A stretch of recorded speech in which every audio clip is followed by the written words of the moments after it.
Now it's July 5th.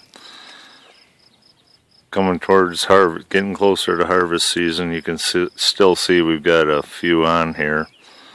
A smaller one there that I want to take off right here. Also, I like to do a little leaf thinning. Get some of them leaves away so that way lets the sunlight in.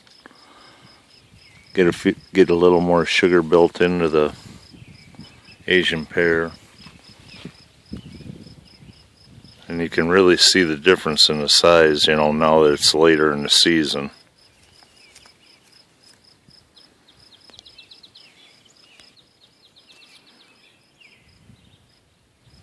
Right here you can really see the difference in the size on these two.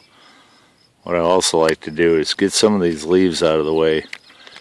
With this Nijiseiki Asian pears, when they bow down, they start to hit some of them leaves, they get rub marks. It does not hurt the quality of the fruit, but it leaves black marks on, and it just doesn't look good if somebody wants to buy the fruit.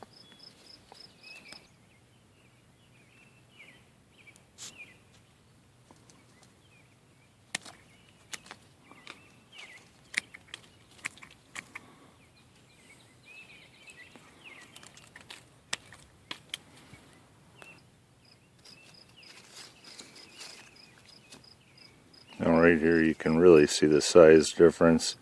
I know it hurts to cut them off, it bothers me, even though I've been doing it a long time. You hate to see the fruit go, but you take that smaller one right there, get that out of there. Like I said, cut some of these leaves, because when they rub, them stems rub, it turns the fruit on the skin black. That'll also let the sun get in, get the sugars built a little higher. It's not going to hurt, the growth or anything.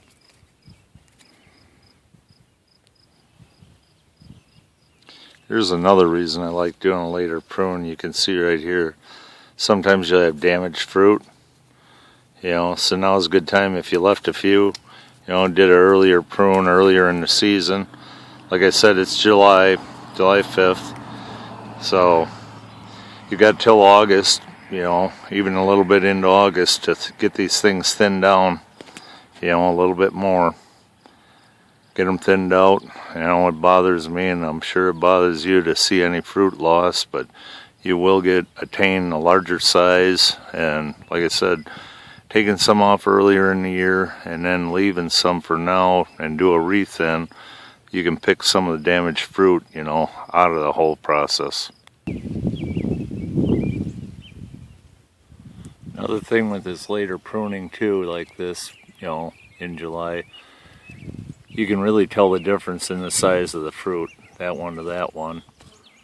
So another thing is too, once you cut these leaves off, so they don't rub on the fruit and leave the marks, even if you cut this stem on the leaf out farther, that ain't gonna hurt. You don't have to go down in here. That stem will dry up, it'll fall off, just so when that thing starts getting weight, it's not rubbing and giving you a lot of black marks. Like I said, it's not gonna affect the fruit at all. The only thing it's gonna do is make the appearance on the outside. Nothing with the quality of the flavor or the texture or anything inside. It just leaves a mark like you got on a black walnut.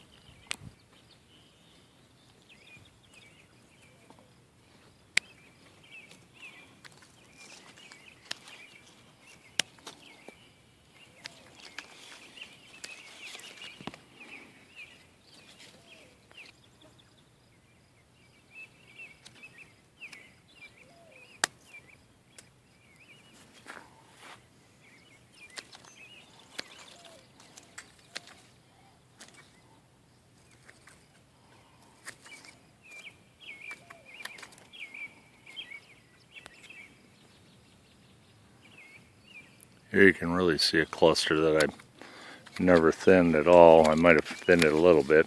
Got a lot of leaves. Get them out of your way. That one there, that's smaller. Got a lot of fruit sitting right here yet.